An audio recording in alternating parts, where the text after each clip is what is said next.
ஹே, கதை கேட்க நீங்க வந்துட்டீங்களா? கதை சொல்ல நானும் வந்துட்டேன். நம்ம ஆல்ரெடி பார்த்துட்டு இருக்க கொரியன் டிராமாவோட அடுத்த எபிசோட் தான் பார்க்க போறோம். வீடியோக்குள்ள போறதுக்கு முன்னாடி இப்பயும் சொல்றதுதான், இப்பயும் சொல்றேன். எஸ்எஸ் வாய்ஸ் ஓவரை சப்ஸ்கிரைப் பண்ணுங்க. பார்த்ததுக்கு அப்புறம் லைக் பண்ணுங்க. மறக்காம போறதுக்கு முன்னாடி எக்ஸ்பிளனேஷன் எப்படி இருக்குன்னு சொல்லிட்டு கமெண்ட் பண்ணிட்டு போங்க. இந்த எபிசோட எதுல ஸ்டார்ட் பண்றோம் அப்படின்னு பார்த்தா, கரெக்டா ஹீரோயின் வந்து காங்க பாத்துடுறா. பார்த்த உடனே ஏய் அங்கேயே நிக்கிறீங்க, வா வா அப்படின்னு சொல்லி கூப்பிடுறா. அதனால இவனும் வேற வழி இல்லாம அங்க போறான். போன உடனே என்ன பண்றாங்கன்னா, எல்லாரும் சேர்ந்து ஒரு பெரிய ரெஸ்டாரண்ட் போறாங்க. அங்க வந்துட்டு நம்ம ஹீரோவ புகழ்ந்து புகழ்ந்து பேசிக்கிட்டு இருக்காங்க. எல்லாமே அவர் தான் அரேஞ்ச் பண்ணாரு தெரியுமா? அப்படி இப்படின்னு. இவனுக்கா கொஞ்சம் சங்கடமா இருக்கு. அது மட்டும் இல்லாம, அவன் தான் இங்க வந்து டின்னருக்கும் பே பண்ண போறான் அப்படின்னு சொல்லும்போது, இவனால இவ்ளோ பெரிய ரெஸ்டாரண்ட்ல பே பண்ண முடியாது இல்லையா? அத நினைக்கும்போது அவனுக்கு ரொம்ப ஒரு மாதிரி அசிங்கமா ஃபீல் பண்றான். சூப்பர் ஸ்டார் வேற சும்மாவே ஹீரோவ பயங்கரமா புகழ்ந்துகிட்டு இருக்காரு. அதாவது அந்த டாக்டர வந்து வீடியோ பண்ண வச்சு இவளுக்கு பெருசா ஹெல்ப் பண்ணுது, அது இதுன்னு சொல்லி நம்ம ஹீரோவையே புகழ்ந்துட்டு இருக்கும்போது, ஹீரோயினுக்கு கொஞ்சமா புரிய ஆரம்பிக்குது. காங் வந்து கொஞ்சம் சங்கடமாகுறான்னு. சோ உடனே அவ என்ன பண்றா அப்படின்னு பார்த்தா, இவனோட கைய புடிச்சுக்கிறா இறுக்கமா. அவனுக்கு அத பார்த்த உடனேயே வந்துட்டு ரொம்ப சந்தோஷமாயிடுது. இன்னமும் ஹீரோயின் நம்ம பக்கம் தான் இருக்கா, பிரச்சனை கிடையாது அப்படின்ற மாதிரி. மறுநாள் காலையில ஆபீஸ்ல காட்டுறாங்க. அப்ப என்ன ஆகுதுன்னு பார்த்தா, ஹீரோவோட அப்பா வந்து நம்ம மென்சோ இருக்கா இல்லையா, அவளையும் கூட்டிட்டு வராரு. இத பாரு, இந்த டிவோர்ஸ் டிவோர்ஸ் அதெல்லாம் பேசிக்கிட்டு தெரியாத. கண்டிப்பா நீங்க 2 பேரும் பிரியவே கூடாது.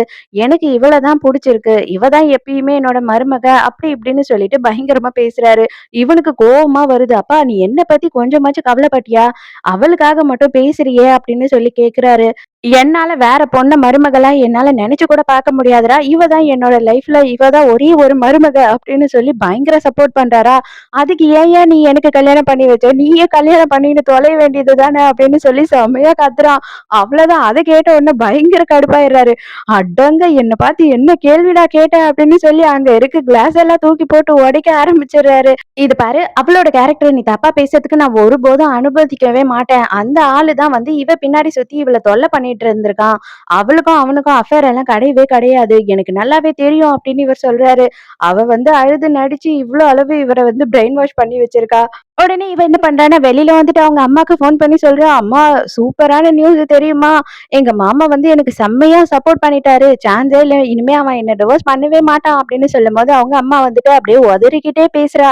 "கொஞ்சம் சீக்கிரமா உடனே வீட்டுக்கு வர முடியுமாம்மா?" அப்படின்னு கேக்குறா. அவசர அவசரமா வேக வேகமா அவ இங்க வந்து பார்த்தா, இங்க யார் இருக்கா அவங்க அம்மா கூடன்னா, அவளோட எக்ஸ் ஒருத்தன் வந்தான் இல்லையா புதுசா, அவன் தான் இங்க நின்னுகிட்டு இருக்கான்.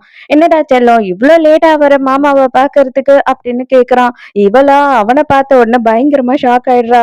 "இத பாரு, இந்த எல்லா விஷயத்தையும் ஃபர்ஸ்ட் ஸ்டார்ட் பண்ணதே உங்க அம்மா தான்.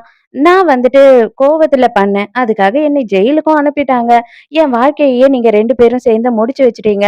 நான் கேட்கிற பணத்த நீ குடுத்தீன்னா நான் பாட்டு போகவே போறேன். இதுல உங்களுக்கு என்ன பிரச்சனையா இருக்கு? ஃபர்ஸ்ட் அத சொல்லு. அது மட்டும் இல்லாம எங்க மாமியார வந்து இந்த நிலைமையில பார்க்க எனக்கு கஷ்டமா இருக்கு. சரி அப்படியே ஒரு சாரியுமே சொல்லிட்டு போலாமேன்னு தான் வந்தேன்" அப்படின்னு சொல்றான். "எனக்கு எத பத்தியும் கவலை இல்ல. நான் போலீஸ்க்கு ஃபோன் பண்றேன். உன்ன புடிச்சு குடுக்குறேன்" அப்படின்னு சொல்லிட்டு மின்சோ பண்றாளா. உடனே இவனுக்கு செம்ம காண்டாயிடுது. மின்சாவ போட்டு அடிக்க ஆரம்பிச்சிடுறான். இவன் அடிச்ச அடியில அவன் மயங்கி விழுந்துடுறா. அதுக்கு அப்புறமா அவன் பார்த்தா புலம்பிக்கிட்டு இருக்கான். "அடி பாவி! இப்ப வேற மயங்கிட்டியா? நீ எழுந்துக்கிற வரைக்கும் ஐயோ டைம் வேஸ்ட் ஆகுதே" அப்படின்னு யோசிச்சுக்கிட்டே நின்னுட்டு இருக்கான். இவன் மண்டையிலேயே அடி விழுது. பார்த்தா வேற யாரும் இல்ல, மின்சோவோட அம்மா தான் அடிச்சிருக்கா. ஆனா அவன் நின்னுகிட்டு இருக்கா. இப்பதான் காங்க காட்டுறாங்க. காங்கோ அவரோட கேப்டனும் என்ன பேசிக்கிட்டு இருக்காங்க அப்படின்னு பார்த்தா, அந்த நர்ஸ் வந்து செத்துட்டா இல்லையா? அவ எப்படி செத்துருக்கா அப்படின்னா, விஷம் குடிச்சுதான் செத்துருக்கா. அப்ப அவள பத்தின விஷயம் எல்லாமே தெரிஞ்சிடுச்சுன்றதுனால அவ சூசைட் பண்ணிக்கிட்டா அப்படின்னு சீஃப் சொல்றாரு. எனக்கு என்னவோ அது அப்படி தோணவே இல்ல. அவ வந்துட்டு ஹாஸ்பிட்டல் சேர்மன் கிம் அப்படின்னு சொன்னா. அது என்னன்னு எனக்கு புரியல அப்படின்னு சொல்றான். காங் வந்து நர்ஸோட அம்மாவ பாக்கறதுக்காக போறான். அந்த இடத்துல வந்து ஒரு சின்ன லெட்டர் பேட் இருக்கு. அந்த லெட்டர் பேட்ல அவ ஏதோ ஒரு நம்பர்ஸ் எழுதுன மாதிரி இருக்கு. அது அடுத்த பேப்பர்ல அச்சு மட்டும் வந்திருக்கு. அத இவன் எடுத்துக்கிறான். சூப்பர் ஸ்டாரோட தொல்ல தாங்க முடியல. நம்ம ஹீரோயினையும் அவரையும் சேர்த்தாப்புல ஒரு போட்டோஷாப் பண்ணி போட்டோவ ஃப்ரேம் பண்ணி எடுத்துட்டு வந்து ஹீரோயினுக்கு கிஃப்ட்டா குடுக்குறாரு. ரொம்ப நல்லா இருக்கு அப்படின்னு முழிச்சுக்கிட்டே ஹீரோயின் அத வாங்கிக்கிறா. அதுக்கப்புறம் அவரு என்ன சொல்றாரு அப்படின்னு பார்த்தா, ஆக்சுவலா வந்து உன்னோட பெர்சனல் லைஃப்ல நான் தலையிட்டது தப்புதாம்மா. நீ வந்து குழந்தை பெத்துக்கிறதும் பெத்துக்காததும் உன்னோட இஷ்டம். இனிமே நான் வந்து அதுல எதுவுமே உனக்கு சொல்ல மாட்டேன். ஆனா இந்த மாதிரி ஹாஸ்பிட்டல்லயும் இந்த மாதிரி கேர்லெஸ்ஸான டாக்டரையும் சும்மா விடக்கூடாது. உனக்கு நடந்தது இன்னும் சில பொண்ணுங்களுக்கு நடக்கலாம். நீ வந்து லக்கி. உனக்கு நல்ல குடும்பம் கிடைச்சிருக்கு. நல்ல பாய் ஃப்ரெண்ட் கிடைச்சிருக்கான். அதனால உனக்கு எந்த பெரிய பிரச்சனையும் ஆகல. இதுவே மத்தவங்கள யோசித்து பாரு. அதனால அவங்க மேல வந்து கேஸ் போட்டே ஆகணும். அத மட்டும் நீ யோசித்து சொல்லு. நான் உனக்கு பக்கபலமா இருப்பேன் அப்படின்னு சொல்றாரு. அதுக்கப்புறம் இவளோட பாஸ் வந்துடுறாங்க. அவங்க கிட்ட டிஸ்கஸ் பண்ணிக்கிட்டு இருக்கா. அப்ப அவங்க என்ன சொல்றாங்கன்னா, "அவர் சொல்றதும் நல்ல விஷயம் தான். அவர் சொல்றதுல எந்த தப்பும் இல்ல. ஆனா உன்னோட பாய் ஃப்ரெண்ட் இருக்கான் பாத்தியா? உண்மையாவே சான்ஸே இல்ல தெரியுமா அவன். இந்த மாதிரி யாருமே இருக்க மாட்டாங்க." அப்படின்னு சொல்லிக்கிட்டு இருக்காங்க. நைட்டு ஹீரோயின் போயிட்டு காங்க பாக்குறா. காங்க பார்த்த உடனே சாரி சொல்றா. "என்னோட பிரச்சனைனால நீ வந்துட்டு ரொம்ப கஷ்டப்படுறன்னு எனக்கு நல்லாவே தெரியும். இது வேற எந்த ஆம்பளையும் செய்ய மாட்டான். இதுக்கு நீ ஒத்துக்கிட்டதே பெரிய விஷயம். அதனால நான் வந்துட்டு உனக்கு ஏதாவது பண்ணணும்னு நெனைக்கிறேன்" அப்படின்னு சொல்லி கேட்டுக்கிட்டு இருக்கா. அப்ப உடனே இவங்க 2 பேருமே வந்து ஒரு நாள் டேட் போலாம் ஃபுல்லா அப்படின்ட்டு வந்து டிசைட் பண்றாங்க. மின்சோவையும் அவங்க அம்மாவையும் காட்டுறாங்க. இப்பதான் அவ மயக்கம் தெளிஞ்சு எழுந்துக்கிறா. அவங்க அம்மா அதுக்குள்ளேயே என்ன பண்ணியிருக்காங்கன்னா, அவன புடிச்சு போட்டு ஃபுல்லா கட்டி வச்சிருக்காங்க. இவ கால் முடியாத மாரி பொண்ணுகிட்டயே நடிச்சுக்கிட்டு தான் இருக்கா போல. மறுபடியும் வீல் சேர்லயே உட்காந்துக்கிட்டா. "என்னம்மா நீ இப்படி சுத்தி வச்சிருக்க?" அப்படின்னு சொல்லி கேக்குறா. மறுநாளே நம்ம ஹீரோயினும் காங்கும் வந்துட்டு அவுட்டிங் வந்துடுறாங்க. ஜாலியா என்ஜாய் பண்றதுக்காக அவன் டென்ட் எல்லாம் போட்டு வச்சிருக்கான். அவளுக்கு அதெல்லாம் பார்த்த உடனே பயங்கர சந்தோஷமாயிடுறா. சடனா மழை பெய்ய ஆரம்பிக்குது. அப்பதான் இவங்க 2 பேரும் என்ன பேசிக்க ஆரம்பிக்கிறாங்க அப்படின்னு பார்த்தா, 2 வருஷத்துக்கு முன்னாடி இவங்க எப்படி ஃபர்ஸ்ட் டைம் மீட் பண்ணாங்கன்றதுல இருந்து இவங்களுக்குள்ள லவ் எப்படி வந்ததுன்றத தான் காட்டுறாங்க. காங் என்ன பண்ணியிருக்கான் அப்படின்னு பார்த்தா, தப்பான ஒரு கல்ப்ரேட்ட புடிக்கிறதுக்கு போயிருக்கான். அந்த டைமுக்கு நம்ம ஹீரோயின் தான் அவன்னு நெனச்சு இவள புடிச்சிடுறான். இவ வேற கத்தி வாங்கிட்டு போயிட்டு இருக்காளா, அத பார்த்த உடனே இவன் செமையா டென்ஷன் ஆயிடுறான். இவ கத்தி எடுக்க குனிறா. அந்த டைமுக்கு இவன் என்ன பண்றான்னா, அவளுக்கு ஷாக் குடுத்துடுறான். அவ்வளவுதான் அப்படியே கீழ விழுந்துடுறா. அதுக்கப்புறம் ஸ்டேஷனுக்கெல்லாம் போன பிறகுதான் அவ இல்ல அப்படின்னு தெரியுது. தயவு செஞ்சு என்ன மன்னிச்சிடுங்க. நீங்க கத்தியும் வச்சுட்டு இருக்கவே நான் வந்துட்டு தப்பா நெனச்சுட்டேன். நான் தெரியாம இத பண்ணிட்டேன். நீங்க என் மேல கம்ப்ளைண்ட் கொடுக்கணும்னாலும் கொடுக்கலாம் அப்படின்னு சொல்லும்போது, எனக்கு அதெல்லாம் ஒண்ணும் தேவையில்ல. இது என்னோட பாட்டி ரெஸ்டாரண்ட் வச்சிருக்காங்க. அவங்களுக்காக தான் கத்தி வாங்கிட்டு போறேன் அப்படின்னு சொல்றா. ஆனா அதே நேரத்துக்கு கொஞ்சம் கொஞ்சமா இவங்க அவுட்டிங் வந்தது வந்து சொதப்பிக்கிட்டே இருக்கு. மழை பெய்ய ஆரம்பிச்சிருச்சு. சமைக்கலான்னு பார்த்தா கேஸ் இல்லாம போயிடுச்சு. இவனுக்கு வந்துட்டு செம்ம டென்ஷன் ஆகுது. ஐயோ! இவள கூட்டிட்டு வந்துட்டு இப்படி ஆயிடுச்சேன்னு. அதுக்கப்புறத்துல இருந்து காங்க என்ன பண்றான் அப்படின்னு பார்த்தா, நம்ம ஹீரோயின ஃபாலோ பண்ண ஆரம்பிச்சிடுறான். ஹீரோயின் ரெகுலரா சர்ச் போறான்னு சொல்லிட்டு, இவனும் சர்ச் போக ஆரம்பிக்கிறான். அப்ப அங்க இருந்த ஆள் வந்துட்டு, "நீங்களும் இந்த சர்ச்ல மெம்பர் ஆவறீங்களா?" அப்படின்னு சொன்ன உடனே இவனுமே மெம்பர் ஆயிருக்கான். அதே மாதிரி ஹீரோயினோட பாட்டியோட ரெஸ்டாரண்ட்டுக்கும் ரெகுலரா போக ஆரம்பிக்கிறான் ஹீரோயின பாக்கறதுக்காக. அப்ப ஒரு நாள் சர்ச்ல என்ன ஆகுது அப்படின்னு பார்த்தா, அந்த பையன் ஓடி வந்து நம்ம காங் கிட்ட சொல்றான். நம்ம ஊரையுமே வந்துட்டு கன்னியாஸ்திரி ஆகப் போறாளாம். சான்ஸே இல்லல்ல. அவ சூப்பர் அப்படின்னு புகழ்ந்துகிட்டு இருக்கான். இவன் டென்ஷன் ஆயிடுறான். வேக வேகமா ஓடி போய் அவ கையில வச்சிருக்க ஃபார்ம கிழிச்சு தூக்கி கடாசிடுறான். கண்டிப்பா நீ வந்துட்டு இந்த மாதிரி தப்பு பண்ணவே பண்ணாத. ஏன்னா நான் வந்துட்டு உன்னை உயிருக்கு உயிரா காதலிக்கிறேன் அப்படின்னு கத்துறான். பழச பேசும்போது நமக்கே அப்படியே ஒரு மெலோ டிராமா பார்த்த மாதிரி இருக்குல்ல அப்படின்னு பேசிக்கிட்டு இருக்காங்க. அப்ப இவ வந்து ஆக்சுவலி நான் வந்து அப்படின்னு ஏதோ சொல்ல வரா. அதுக்குள்ளேயே பார்த்தா தண்ணியெல்லாம் உள்ள வந்துட்டு அவங்க இருக்க டென்ட்டே வந்து ரொம்ப ஃபுல்லா கொலாப்ஸ் ஆன மாதிரி ஆயிடுது. வேற வழியே இல்லாம நைட்டு 2 பேருமே வந்துட்டு கார்லயே போய் தூங்குறாங்க.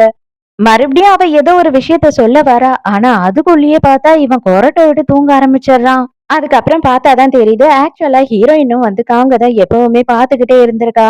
அப்ப இவ தான் வந்து அதோ ஒருத்தர் புதுசா வந்திருக்காரு இல்லையா? அவர போயிட்டு எப்படியாவது நம்ம சர்ச்ல மெம்பர் ஆக்கி விட்டுரு அப்படின்னு ஆளையே அனுப்பியிருக்கா. நான் தான் உன்ன ஃபர்ஸ்ட் லவ் பண்ண ஆரம்பிச்சேன் அப்படின்னு சொல்ல தான் வந்திருக்கா. பட் ஆனா அதுக்குள்ளேயே வந்துட்டு அவன் தூங்கிட்டான். அதோட விடிய காலையில 2 பேரும் எழுந்துக்கிறாங்க. மறுநாள் காலையில நம்ம மின்சோவோட வீட்ல காட்டுறாங்க. அங்க வந்துட்டு அவனுமே மயக்கம் தெளிஞ்சு எழுந்துக்கிறான்.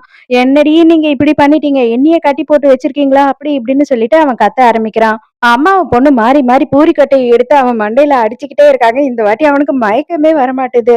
"அட கருமமே! எதுக்கு இவனுக்கு இன்னும் மயக்கமே வரமாட்டுது?" அப்படின்னு சொல்லிக்கிட்டே இருக்காங்க. இவன் "தயவு செஞ்சு அடிக்காதீங்க. போதும் நிறுத்துங்க, போதும் நிறுத்துங்கன்னு" சொல்லிக்கிட்டு இருக்கான். கடைசி வரைக்குமா அவனுக்கு மயக்கமே வரல. அவன் கெஞ்ச ஆரம்பிச்சிடுறான். "விட்டுருங்க. நான் தயவு செஞ்சு இங்கருந்து போயிடுறேன்" அப்படின்னு சொல்லி. ஹீரோயினோட அம்மாவ காட்டுறாங்க. அவங்க போய் ஒரு இடத்துல பாட்டு பாடுவாங்க இல்லையா? அந்த இடத்துக்கு வந்துட்டு நம்ம சூப்பர் ஸ்டார் போறாரு. அவர் போன உடனே இவங்கள பத்தி புகழ்ந்து தள்ளுறாரு. எனக்கும் இவங்களுக்கும் வந்து சின்ன வயசுல இருந்தே பழக்கம். இவங்களும் நானும் ஒரே ஸ்கூல்ல தான் படிச்சோம். எனக்கு அப்பல இருந்தே இவங்கள ரொம்ப பிடிக்கும். இவங்க ரொம்ப நல்லா பாடுவாங்க. நான் இந்த அளவுக்கு ஃபேமஸ் ஆவேன் அப்படின்னு நினைச்சு கூட பார்க்கல. இவங்க தான் ஃபேமஸ் ஆவாங்கன்னு நினைச்சேன். அப்படி இப்படின்னு சொல்லி இவள பத்தி பெருமையா பேசிக்கிட்டு இருக்காரு. அதே நேரத்துக்கு இங்க வந்துட்டு நம்ம காங்கியும் ஹீரோயினையும் காட்டுறாங்க. விடிஞ்சதுக்கு அப்புறம் அவங்க 2 பேருமே நல்லாவே என்ஜாய் பண்ணிக்கிட்டு இருக்காங்க.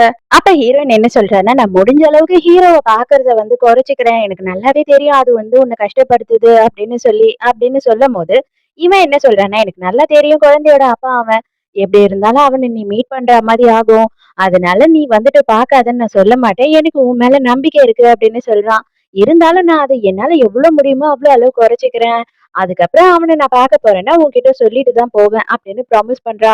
இவங்க எடுத்த ஃபோட்டோஸ் எல்லாத்தையும் உட்காந்து பார்த்துக்கிட்டு இருக்கா. அப்ப அவ என்ன சொல்றான்னா, "எனக்கு ரொம்ப ஆசை. நம்ம வந்து ஃபோட்டோ ஸ்டுடியோல போயிட்டு நம்ம 2 பேரும் ஒரு ஃபோட்டோ எடுக்கணும். அத வந்து ஒரு பெரிய ஃப்ரேமா ஒர்க் பண்ணி வைக்கணும். அதுதான் எனக்கு ஆசைன்னு" சொல்லும்போது, "அடுத்து கண்டிப்பா நம்ம அத பண்ணலாம்" அப்படின்னு சொல்றான். அப்ப அங்க ஒரு கண்டெய்னர் நின்னுகிட்டு இருக்கு. அதுல ஒரு நம்பர் இருக்கு. அதுதான் பார்க்குறாங்க ஹீரோயினும் காங்கும். அது என்ன நம்பர் அப்படின்னு பார்த்தா, நம்ம நர்ஸ் வந்து செத்தா இல்லையா? அவ ஒரு நம்பர் எழுதி வச்சிருந்திருப்பாள்ல, அந்த நம்பர் தான் அது. உடனே இவன் என்ன பண்றான்னா, இவனோட ஸ்டேஷன்ல எடுத்துட்டு போய் இந்த நம்பர காமிச்சு, இந்த வண்டிய எங்க போது, எந்த நேரத்துல எங்க இருக்குன்னு சொல்லிட்டு ட்ரேஸ் பண்ணிக்கிட்டே இருங்க. கண்டிப்பா வந்து அந்த சேர்மன் கிம்முக்கும் இந்த வண்டிக்கும் ஏதோ ஒரு சம்மந்தம் இருக்கு. இதுல அவனுக்கு தேவையான பொருள் ஏதோ வந்து போகும்னு நான் நெனைக்கிறேன் அப்படின்னு சொல்றான். எங்க சூப்பர் ஸ்டார் என்ன பண்றாரு அப்படின்னு பார்த்தா, அம்மாக்கும் பாட்டிக்கும் சமைச்சு குடுக்குறேன்ற பேர்ல சமைச்சு குடுத்து, அந்த பாட்டி இத கழுவுனியா? அத இப்படி அரிஞ்சியா? அத அப்படி போனியா? இத்தன ஸ்பூன் எண்ணெய் ஊத்துனியான்னு கேள்வி மேல கேள்வி கேட்குது. ஐயோ! நான் ரெஸ்டாரண்ட்ல இருந்து இந்நேரம் ஆர்டர் பண்ணியிருக்கலாம் அப்படின்னு புலம்ப ஆரம்பிச்சுடுறாரு அவரு. அப்ப அந்த இடத்துக்கு ஹீரோயினும் வர 4 பேருமே உட்கார்ந்து பேசிக்கிட்டு இருக்காங்க. பாட்டி என்ன சொல்றாங்க அப்படின்னா, "எனக்கு இப்பதான் வந்து முழுமையா நம்ம ஃபேமிலியா இருக்கா மாரி தோணுது" அப்படின்னு சொல்றாங்க. அதுக்கு வந்து அம்மா என்ன சொல்றாங்கன்னா, "ஃபேமிலியா? அப்படியெல்லாம் கிடையாது" அப்படின்னு சொல்லும்போது, "அப்ப எதுக்கு நீங்க 2 பேரும் அன்னைக்கு கிஸ் பண்ணீங்க?" அப்படின்னு பொண்ணு எதிர்க்க கேட்டுர்றாங்க. இவங்க 2 பேருக்கும் என்ன பேசுறதுன்னே தெரியல. "அம்மா சும்மா இரும்மா, எதனா பைத்தியம் மாரி பேசாத. அது ஒரு ஆக்சிடென்ட்" அப்படின்னு சொல்லும்போது, "இந்த மாதிரிலாம் ஆக்சிடென்ட் நடக்குமா என்ன?" அப்படின்னு பாட்டி கேட்கறாங்க. உடனே பொண்ணு வேற ஆர்வமா, "யார் யார கிஸ் பண்ணா? சீக்கிரம் சொல்லுங்க. என்ன ஆச்சு?" அப்படின்னு கேட்டுக்கிட்டு இருக்கா. அம்மா அங்கிருந்து தெரிச்சு ஓடிர்றாங்க. இவரு அப்பா அப்படியே பேசியே சமாளிச்சிடுறாரு. நைட்டு தூங்கறதுக்கு முன்னாடி காங்கும் நம்ம ஹீரோயினும் ஃபோன்ல பேசிக்கிட்டு இருக்காங்க. அப்ப ஹீரோயின் வந்து செகண்ட் லைன் வருது. நான் அப்புறமா கூப்பிடுறேன் அப்படின்னு ஃபோன கட் பண்றா. பார்த்தா வேற யாரும் இல்ல. நம்ம ஹீரோ தான் அங்க வந்திருக்கான். நான் உங்க ரெஸ்டாரண்ட்ல தான் இருக்கேன். கொஞ்சம் வான்னு சொல்லி தான் கூப்பிட்டுருக்கான். அப்ப அவங்க அப்பா என்ன சொல்றாருன்னா, நான் தான் இவன வர சொன்னேன். அது மட்டும் இல்லாம இவர் வந்துட்டு அவங்க மேல கேஸ் போடுறதுக்கு ஹெல்ப் பண்றேன்னு சொல்றாரு. நம்ம கண்டிப்பா இத பண்ணியே ஆகணும் அப்படின்னு சொல்லி அவங்க அப்பா சொல்றாரு. இத பேசிக்கிட்டே இருக்காங்க. அந்த டைம்க்கு காங் அங்க வரான். இவன் என்ன பண்றான்னா, சொல்லாம கொள்ளாம அங்க இருந்து போயிடுறான். ஹீரோயின் அவன் வரான் வீட்டுக்குன்னு ஏன் நம்மகிட்ட சொல்லவே இல்ல அப்படின்னு இவன் நெனச்சுக்கிறான். நைட்டு அம்மாவும், அப்பாவும் உட்காந்து பேசிக்கிட்டு இருக்காங்க. அப்ப அம்மா என்ன சொல்றாங்கன்னா, "ரொம்ப தேங்க்ஸ். நீ வந்ததுக்கு அப்புறமா வந்துட்டு, என்னோட பொண்ணையும் சரி, என்னோட அம்மாவையும் சரி ரொம்ப சந்தோஷமா வச்சுக்கிற. எனக்கு ரொம்ப சந்தோஷமா இருக்கு" அப்படின்னு சொல்லிட்டு அவரோட கைய தொடுறாங்க. அவ்வளதான். உடனே இவரு என்ன பண்றாரு அப்படின்னு பார்த்தா, கிட்ட போறாரு கிஸ் பண்றதுக்காக. அவங்க டென்ஷன் ஆயிடுறாங்க. "யோவ் எழுந்திரியா, சீக்கிரமா வீட்டுக்கு கிளம்பு. இங்கருந்து கிளம்பு. போ, போ" அப்படின்னு தொரத்துறாங்க. "என்னது நீ தானே ஃபர்ஸ்ட் கைய தொட்ட" அப்படின்னு சொல்றாரு. "மரியாதையா இங்கருந்து போயா" அப்படின்னு சொல்லி திட்டி அனுப்பிடுறாங்க. ஹீரோயின் கன்டினியூவா கால் பண்ணியும் காங் வந்து ஃபோனே அட்டெண்ட் பண்ணலன்றதுனால, அவ என்ன பண்றான்னா, ஸ்டேஷனுக்கே அவன பார்க்கறதுக்காக வரா. பார்த்தா அவன் அங்கேயும் இல்ல. அப்ப கூட வேலை செய்ற பொண்ணு என்ன சொல்றா அப்படின்னு பார்த்தா, "இல்ல, ஆக்சுவலா அவனுக்கும் சீஃப்க்கும் கொஞ்சம் சண்டை. ஏன்னா, அவன் வந்து நெறைய ப்ரூஃப வந்து குடுக்காம மறைச்சுட்டான். அதாவது ஹீரோவோட ஒய்ஃப் இருக்கா இல்லையா? அவள வந்து காப்பாத்துற மாதிரி சில விஷயம்லாம் பண்ணிட்டான். அதனால தான் வந்துட்டு பிரச்சனை ஆயிடுச்சு அப்படின்னு எல்லா விஷயத்தையும் இவகிட்ட சொல்லிர்றாங்க. காங் அந்த டைம்க்கு அங்க வந்துர்றான். "ஒரு நிமிஷம் நில்லு நில்லுன்னு" கத்திக்கிட்டே ஓடி வரான். அப்ப இவ ஓப்பனா கேட்டுர்றா. "நீ எதுக்காக அவள காப்பாத்தணும்னு நெனச்ச? உண்மைய என்கிட்ட சொல்லு. அவளுக்கு வந்துட்டு இல்லீகல் அஃபேர் இருந்தது. எல்லாமே உனக்கு தெரியும் தானே?" அப்படின்னு சொல்லும்போது இவன் சைலண்டாவே இருக்கான். "அந்த குழந்தைய எங்க நான் கொடுக்காம விட்டுருவணும்? நம்மளே வளர்க்கணுமோ அப்படின்னு நெனச்சு தானே இப்படி பண்ணேன்" அப்படின்னு சொல்லி கேட்கும்போது, உண்மையாவே ஆமா. அதனால தான் நான் பண்ணிட்டேன். நான் தப்பு பண்ணிட்டேன். தயவு செஞ்சு என்ன மன்னிச்சுடு அப்படின்னு ஒத்துக்கிறான். வீட்டுக்கு வந்துட்டு பயங்கரமா அழுதுகிட்டு இருக்கா. பாட்டியும், அம்மாவும் "என்னதான் ஆச்சு? என்னதான் ஆச்சு?" அப்படின்னு கேட்டுக்கிட்டே இருக்காங்க. அப்ப வந்து "கான்கிட்ட சண்டை போட்டியா?" அப்படின்னு சொல்லும்போது, "ஆமா, அவன் என்கிட்ட பொய் சொல்லிட்டான்" அப்படின்னு சொல்றாங்க. உடனே இவங்க 2 பேரும், "ஏய், இதுல என்ன இருக்கு? கப்பிள்ஸ்னா அப்படிதான் சின்ன சின்ன பொய் சொல்லிப்பாங்க. அதெல்லாம் ஒரு தப்பும் இல்ல. அவன் மேல ஏன் இவ்ளோ கோவப்படுறேன்னு?" கேட்கும்போது, "அவன் மேல எனக்கு கோவம்லாம் இல்ல. அவன் உண்மையாவே ரொம்ப பாவம்" அப்படின்னு சொல்லி கதறி கதறி அழுதுகிட்டு இருக்கா. இங்க அதே நேரத்துக்கு ஹீரோவ காட்டுறாங்க. ஹீரோ வந்து மின்சோ கிட்ட டைவர்ஸ் பேப்பர்ல சைன் பண்ணு அப்படின்னு சொல்லி கெஞ்சிக்கிட்டு இருக்கான். அவ "நான் பண்ண முடியாது." "என்ன பண்ணுவ? உன்னால என்ன பண்ண முடியுமோ பண்ணிக்கோ. கண்டிப்பா நான் உனக்கு டிவோர்ஸ் தரவே மாட்டேன்" அப்படின்னு சொல்றா. "நான் என்ன பண்ண முடியுமோ எல்லாத்தையும் பண்ணி உன்கிட்ட அந்த சைன வாங்கியே ஆவேன்" அப்படின்னு சொல்லிட்டு இவனும் சொல்லிக்கிட்டு இருக்கான். வீட்டுக்கு வந்து அம்மா கிட்ட சொல்லி சந்தோஷப்பட்டுக்கிட்டு இருக்கா. "மூஞ்சில அடிச்சாம சொல்லிட்டேம்மா, டிவோர்ஸ் தரவே மாட்டேன்னு சொல்லிட்டு" அப்படின்னும்போது, "அடி பாவிங்களா! என்ன கழட்டி விடுங்கடி. என்ன இங்க போக விடுங்க" அப்படின்னு சொல்லி புலம்பிக்கிட்டே இருக்கான். இந்த கேள்வி என்ன பண்ணுதுன்னா, வாயில துணிய வச்சு சொருவிடுது. அம்மாக்காரி என்ன பண்றா அப்படின்னு பார்த்தா, இவன கதைய முடிச்சே ஆகணும் அப்படின்னு சொல்லும்போது, "அம்மா உன்னால முடியுமாம்மா?" அப்படின்னு சொல்லி பொண்ணு கேட்கிறா. "ஃபர்ஸ்ட் டைம் தான். இருந்தாலும் பண்ணிடலாம். கவலை இல்ல." பாத்துக்கலாம் அப்படின்னு சொல்றா அம்மாக்காரி. அவ்வளவுதான் இவனுக்கு அல்ல இல்ல. ஐயையோ! உட்டுருங்கடி, உட்டுருங்கடின்னு கதறிட்டு இருக்கான். காலிங் பெல் அடிக்குது அப்படின்னு சொல்லிட்டு வந்து பாக்குறா. பார்த்தா ஹீரோ வந்து நிக்கிறான். "உனக்கு எப்படி இந்த இடம் தெரியும்?" அப்படின்னு கேட்கும்போது, "இது யாரு? உன் ரிலேட்டிவ் வீடா?" அப்படின்னு சொல்லி ஹீரோ கேட்குறான். "அதெல்லாம் உனக்கு எதுக்கு? மரியாதையா இங்கிருந்து கிளம்பு. நான் சைன்லாம் பண்ண மாட்டேன்." அப்படின்னு சொல்லும்போது, "இல்ல, தயவு செஞ்சு உள்ள போய் பேசலாம் வா" அப்படின்னு சொல்றான். அந்த டைம்க்கு எக்ஸ் என்ன பண்றான்னா, கஷ்டப்பட்டு வாயில இருக்க துணிய தள்ளிட்டு கத்துறான். "ஹெல்ப் பண்ணுங்க, ஹெல்ப் பண்ணுங்கன்னு." இது நல்லாவே காதுல கேட்டுடுது ஹீரோக்கு. "யார் இது கத்துறது?" அப்படின்னு சொல்லி கேட்கும்போது, "அது ஒண்ணும் இல்ல, டிவி தான். வேற யாரும் வீட்டுள்ள இல்ல. தயவு செஞ்சு நீ இங்க இருந்து கிளம்பு." அப்படின்னு சொல்லும்போது, "இல்ல, இல்ல, நல்லாவே சவுண்ட் கேக்குதே. ஏன் உனக்கு கேட்கலன்னு சொல்ற?" அப்படின்னு சொல்றான். "உனக்கு என்ன இதானே வேணும்? சைன் தானே நான் பண்ணணும் குடு." அப்படின்னு சொல்லி புடுங்கி வேக வேகமா அவளோட பேர சைன் பண்ணிட்டு, "இதா இங்க இருந்து கிளம்பு." அப்படின்னு சொல்லிட்டு தொரத்திட்டு கதவ வேகமா சாத்திடுறா. ஐயோ! அம்மா நான் என்ன பண்ண போறேன்? நான் அவ்வளோதான், எல்லா கதையும் முடிஞ்சு போச்சு. எனக்கு வந்துட்டு என்ன பண்றதுன்னே தெரியல. நான் சைன் போட்டு குடுத்துட்டேன் அப்படின்னு கத்துறா. "அடி பாவி! எதுக்குடி சைன் போட்ட?" அப்படின்னு அவங்க அம்மா கத்துறாங்க. எல்லாம் இவனால தான். அவன் உள்ள வந்தான்னா எல்லாமே முடிஞ்சு போயிடும். அந்த பயத்திலேயே நான் சைன் பண்ணி குடுத்துட்டேன். நான் என்ன பண்றது? அப்படின்னு கதறிட்டு இருக்கா. எல்லாத்துக்கும் காரணம் இந்த நாய் தான். அத குடுன்னு சொல்லிட்டு அந்த கட்டைய வாங்கி மண்டையிலேயே அடி அடின்னு அடிச்சுக்கிட்டு இருக்கா. இவன காட்டும்போது நான் கூட இவன் செமையான கெத்து போலன்னு நெனச்சேன். அதுக்கப்புறம் பார்த்தா இவன் இப்படி காமெடி பீஸா மாட்டிக்கிட்டு ரொம்ப அவஸ்தைப்பட்டுக்கிட்டு இருக்கான் 2 பேர்கிட்டயும். மறுநாள் காலையில ஹீரோயினுக்கு ஹீரோ ஃபோன் பண்றான். "உங்கள கொஞ்சம் பார்க்கணும்" அப்படின்னு சொல்லும்போது, "நீங்க ஃபோன்லயே சொல்லுங்க என்ன விஷயம்னு" அப்படின்னு கேட்கிறா. "இல்ல, இல்ல, நேர்ல தான் பார்க்கணும். நீங்க வாங்க" அப்படின்னு கூப்பிடுறான். அங்க போய் பார்த்த பிறகு தான் தெரியுது. ஆக்சுவலா இவன் குழந்தைக்காக ஒரு ரூம ரெடி பண்ணி, அத ஃபுல்லா டெக்கரேட் பண்ணி ஹீரோயினுக்கு அத காட்டுறான். அதாவது ஹீரோயினுக்கு இவன் மேல நம்பிக்கை வரணும். அந்த குழந்தைய இவன் நல்லா பாத்துக்குவான்ற நம்பிக்கை வரணுன்றதுக்காக. இவங்க 2 பேரும் சிரிச்சு சிரிச்சு பேசிக்கிட்டு இருக்கறத மின்சோ வேற வந்து பாத்துடுறா. ஹீரோயின் கிளம்பும்போது அங்கேயே தான் வெயிட் பண்ணிட்டு இருக்கா. "வாயேன் உன்னை கார்ல டிராப் பண்றேன்" அப்படின்னும்போது, "எனக்கு தேவையில்ல" அப்படின்னு ஹீரோயின் கிளம்புறா. "உனக்கு என்கிட்ட பேச கூட பிடிக்கலையா என்ன? அவன் சொல்ற எல்லாத்தையும் நம்புறியா?" அப்படின்னு சொல்லி கேட்கும்போது, "எனக்கு எல்லாமே உண்மை தெரியும்" அப்படின்னு ஹீரோயின் சொல்றா. "யாரு? உன்னோட பாய் ஃப்ரெண்ட் காங் சொன்னானா?" அப்படின்னு கேக்குறா. "என்னவோ நீயும் அவனும் ரொம்ப நல்லவங்க மாதிரி நடந்துக்கிறீங்க. நீ வந்து என்னவோ மதர் தெரேசா மாதிரியும், அவன் என்னவோ பெரிய இவன் மாதிரியும் நடந்துக்கிறீங்க. அவன் வந்து அந்த குழந்தைய எங்க நம்ம வளர்த்துற மாதிரி ஆயிடுமோ அப்படின்னு சொல்லி பயந்துகிட்டு தான் நான் பண்ண எல்லா தப்பையும் மறைச்சான். அவன் என்னோட ப்ரூஃப் எதையுமே வந்துட்டு போலீஸ்ல குடுக்காம தான் இருந்தான்" அப்படின்னு சொல்லிட்டு இவன வேணும்னே இவகிட்ட கோத்து விடுறா. நல்ல வேலை நடந்த எல்லாமே நல்லதுக்கு தான். ஏன் அப்படின்னா, இந்த குழந்தைய வந்துட்டு நீ வளர்க்காம ஆச்சு இல்லையா? அது வரைக்கும் எனக்கு ரொம்ப சந்தோஷம். இந்த மாதிரி ஒரு அம்மா என் குழந்தைக்கு இருக்கவே கூடாது அப்படின்னு சொல்லிட்டு அங்கிருந்து இவ கிளம்பிடுறா. அப்ப என்ன ஆகுதுன்னா, நம்ம ஹீரோயின் வந்து காங்க போய் பாக்குறா. காங் வந்து என்ன சொல்றான்னா, "எல்லாமே என் தப்புதான். நான் தான் வந்து கொஞ்சம் செல்ஃபிஷா இருந்துட்டேன்" அப்படின்னு சொல்றான். "நீ எதுக்காக உன் தப்புன்னே சொல்ற எல்லாமே? இதுல வந்து உன்னோட ஃபீலிங்ஸ்ன்னு இருக்குது இல்லையா? அதனால நான் வந்துட்டு உன் மேல கோவமே படல" அப்படின்னு சொல்றா. இதுக்கப்புறம் கண்டிப்பா எந்த காரணத்த கொண்டும் நான் உன்கிட்ட பொய்யே பேச மாட்டேன். என் மனசுக்குள்ள என்ன தோணுனாலும் அத ஓப்பனா உன்கிட்ட சொல்லுவேன். தயவு செஞ்சு என்ன மன்னிச்சுடு அப்படின்னு சொல்லி சாரி கேக்குறான். நைட் எல்லாம் ஹீரோயின் என்ன பண்றா அப்படின்னு பார்த்தா, குழந்தையோட அந்த ஸ்கேன் ரிப்போர்ட்டையும், நம்ம காங் கொடுத்த ரிங்கையும் 2த்தையும் வச்சு பார்த்துக்கிட்டே இருக்கா. அவளுக்கு ரொம்ப குழப்பமா இருக்கு. இவ வந்து எடுக்கிற முடிவால காங்குமே ரொம்ப கஷ்டப்படுறானோ அப்படின்னு நினைச்சு ரொம்ப ஃபீல் பண்றா. அதே நேரத்துக்கு இங்க அப்பாவையும் அம்மாவையும் காட்டுறாங்க. அப்பா என்ன பண்றாருன்னா, நம்ம வந்து நம்மளோட ரிலேஷன்ஷிப்ப வெளியில சொல்லலாம். நம்ம 2 பேரும் வந்துட்டு கல்யாணம் பண்ணிக்கலாம் அப்படின்னு சொல்லி ப்ரொபோஸ் பண்றாரு. ஆனா அம்மா என்ன சொல்றாங்கன்னா, சான்ஸே இல்ல. இது செட்டே ஆகாது. என்னோட ரிலேஷன்ஷிப் எதுவுமே 6 மாசத்துக்கு மேல நீண்டதே இல்ல. அதனால அதெல்லாம் செட் ஆகாது அப்படின்னு சொல்றாங்க. ஆனா இவர் என்ன சொல்றாருன்னா, நான் சின்ன வயசுல இருந்து உன்னை எப்ப லவ் பண்ண ஆரம்பிச்சேனோ, அப்பல இருந்து இப்போ வரைக்குமோ உன் மேல இருக்கிற காதல் மட்டும் எனக்கு குறையவே இல்ல. நீ என்ன நம்பு. கண்டிப்பா நம்மளோட ரிலேஷன்ஷிப்ப கண்டிப்பா நல்லபடியா நான் காப்பாத்துவேன் அப்படின்னு சொல்றாரு. அது மட்டும் இல்லாம, ஊருக்கே நீங்க இப்பதான் அப்பாவா கிடைச்சிருக்கீங்க. நம்மளோட ரிலேஷன்ஷிப்ப கெடுத்துக்கிட்டோம் அப்டின்னா, கண்டிப்பா அவளுக்குமே வந்து சங்கடமாகும். அதனால நீங்க ஊரிக்கு மட்டும் அப்பாவா இருங்க. இதெல்லாம் செட் ஆகாது அப்டின்னு சொல்லிட்டு இவங்க இங்கிருந்து போயிடுறாங்க. அதே நேரத்துக்கு மறுநாள் என்ன பண்றாங்கன்னா, நம்ம காங்கும் ஹீரோயினும் 2 பேருமே போய் ஆசைப்பட்ட மாதிரி அந்த போட்டோ ஸ்டுடியோல போட்டோ எடுக்குறாங்க. எல்லாம் முடிச்சுட்டு கடைசியா ஹீரோயின் என்ன சொல்றா அப்டின்னா, "இதுக்கு மேல உனக்கும் எனக்கும் செட் ஆகாது. வேண்டாம் விட்டுடலாம். நான் என்னோட செல்ஃபிஷ்னஸ்னால உன்ன வந்து கஷ்டப்படுத்த முடியாது. உன்னோட லைஃப்பையும் அழிக்க முடியாது" அப்படின்னு சொல்லிட்டு அந்த ரிங்க திருப்பி தரா. இவன், "ஐயய்யோ! என்னம்மா நீ பேசுற? லூசு மாதிரி எதுவும் பேசாத" அப்படின்னு கெஞ்சுறான். "இல்ல இதோட இத முடிச்சுக்குவோம்" அப்படின்னு சொல்லும்போது, "என் கண்ண பார்த்து நீ சொல்ல முடியுமா?" அப்படின்னு கேட்குறான். ஹீரோயின் என்ன பண்றான்னா, "கண்டிப்பா சொல்ல முடியும்" அப்படின்னு சொல்லிட்டு அவன் கண்ண பார்த்து, "நமக்குள்ள எல்லாமே முடிஞ்சு போயிடுச்சு" அப்படின்னு சொல்லி அந்த ரிங்கையுமே இவன் கையிலேயே திருப்பி குடுத்துட்டு அங்க இருந்து போயிடுறா. அவ்வளவுதான். அவ பயங்கரமா ஃபீல் பண்ணி அங்கேயே நின்னு அழுதுகிட்டு இருக்கா. இதோடயே இந்த எபிசோட் முடியுது.